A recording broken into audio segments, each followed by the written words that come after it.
मैं देश की सबसे अंतिम महिला की अगर बात करूं तो क्या आज ग्रामीण क्षेत्र की महिलाएं अपने आप को अगर राजनीति में आगे बढ़ता हुआ देखना चाहती हैं तो क्या हमने वो मंच दिया है ग्रामीण क्षेत्र की महिलाओं को कि ग्रामीण क्षेत्र की महिलाएं आगे बढ़े राजनीति में, अगर वो अपना कैरियर बनाना चाहती हैं, राजनीति में आना चाहती हैं, देश के लिए कुछ करना चाहती हैं तो वो कर सकें?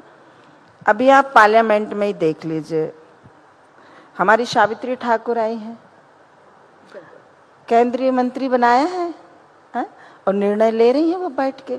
ऐसा नहीं है। जो मैं खुद ही, मैं पली बड़ी गांव में, और फिर आज भी मैं शहर के वातावरण में जरूर रही हूँ जबलपुर में, लेकिन गांव की मिट्टी तो आज भी मेरे अंदर है, गांव की खुशबू तो आज भी मेरे अंदर है। मेरे पिताजी काश्तकार थे, माँ काम करते थे गांव में, तो मैं उनकी बेटी हूँ। कोई राजनीतिक पृष्ठभूमि तो नहीं है कि नहीं, आपकी राजनीतिक पृष्ठभूमि में कोई आपका सांसद होगा, कोई आपका विधायक होगा, कोई आपका राष्ट्र में कोई पदाधिकारी होगा। एकदम आप मुझे ही अंदाज लगा लीजिए, मैं ही आपके सामने उदाहरण बैठी हूँ कि मुझे कैसे पार्टी इधर उठा के ले आई। और उनका एक ही कहना है कि जब हमने ये दायित्व दिया है तो जितने ज़्यादा आप जमीनी मुद्दे यहाँ लाएंगी उतनी आपकी इस पद की गरिमा बढ़ेगी। तो इस पद की गरिमा तब बढ़ेगी जब मैं वास्तव में उस गरीब के घर तक पहुंच जाऊं कि उस गरीब को क्या आवश्यकता है, शिक्षा की आवश्यकता, सुरक्षा की आवश्यकता है, उसकी सामाजिक आवश्यकता है, उसकी पहले कहते थे ना रोटी और कपड़ा और मकान, इसके अलावा भी आजकल बहुत कुछ है जीवन में जीने के लिए। तो आपने अपनी बात की, आप निश्चित तौर पर एक मिसाल हैं महिलाओं के लिए भी, समाज के लिए भी। आपके निजी जीवन से एक सवाल मैं आपसे पूछना चाहती हूँ कि कहते हैं कि अचानक से फोन आया आपके पास शिवराज जी का कि आप राज्यसभा जा रही हैं, उस वक्त कैसा महसूस किया था आपने, क्या आपके भाव थे, वो जरा आज हमारी यहाँ जब दर्शकों को बताइएगा। अवधि मैं आपको बहुत दिन उससे बताऊंगी तो यहाँ जो हमारे थोड़ा सा अंश देखिए, जो महिला रात को 8 बजे तक हमारे माननीय राष्ट्रीय अध्यक्ष सम्मानीय श्री जेपी नड्डा जी का आगमन था जबलपुर में, और उनके लिए हम माननीय राकेश सिंह जी के साथ, हमारे वो सांसद थे, तो उनके साथ रूट तय कर रहे थे। और 8 बजे हम लौट कर आए, जब प्रदेश पदाधिकारी के नाते 8 बजे आए तो हमने अपने बेटे से कहा कि टमाटर की चटनी बनाते हैं। अब आप बहुत नजदीक से पूछ रहे हैं तो बिल्कुल सत्य बता रही हूँ। और 2-2 पराठे बनाते हैं क्योंकि बहू मायके गई है तो कौन खाना बनाएगा रात को 10 बजे।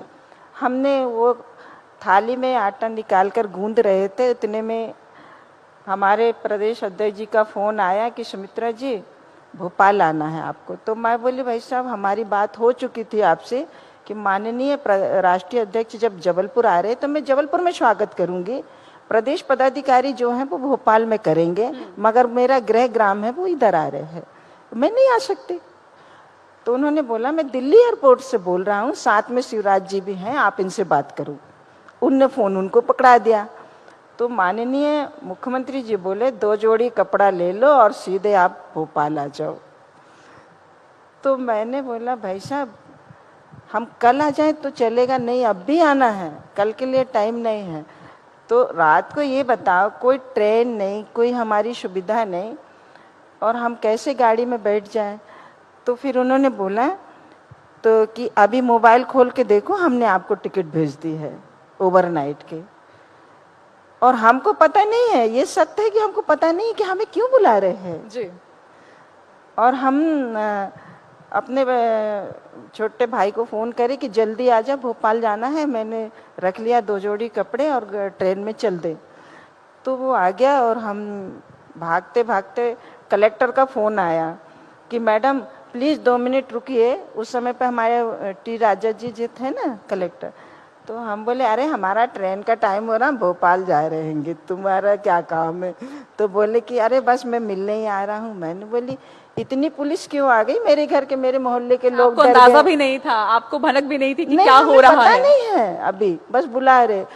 और इतनी पुलिस क्यों आ गई? हम बाहर निकले तो हमने टीआई को बोला क्यों भाई तुम लोग क्यों आ गए, हमारे मोहल्ले के लोग डर गए हैं, इतनी पुलिस क्यों आ गए? बोले नहीं नहीं, हम अपनी ड्यूटी करने आए हैं।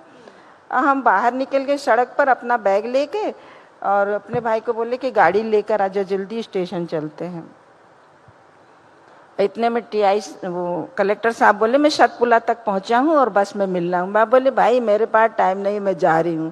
और उनसे मेरी मुलाकात नहीं हुई। मैं सीधी ट्रेन में बैठ गई तो यहाँ पर हमारे विजेंद्र जी है, उन्होंने हमको स्टेशन पर बताया कि टीवी में चल रहा है कि आप अच्छा, तो राज्यसभा में मतलब जा रहे पहली हो। बार विजेंद्र जी ने आपको ये बताया कि कि आप टीवी में चल राज्यसभा रहा जा रही हैं। है, टीवी में चल रहा है, आप लाइन की पट्टी चल रही है, आपको राज्यसभा भेज रहे हैं। तो हमारे पैर कांपने लगे, भाई राज्यसभा में क्या है इसका तो कुछ पता ही नहीं है, एबीसी। मैं यहाँ पर बैठे सभी दर्शकों को बता दूं कि जिन विजेंद्र का जिक्र यहाँ पर हो रहा है वो हमारे जबलपुर के चीफ करस्पॉन्डेंट हैं, संवाददाता हैं, जिन्होंने पहली बार हमारे राज्यसभा सांसद को ये बताया कि वो राज्यसभा जा रही है। तो कुछ इस तरह से आपकी शुरुआत हुई।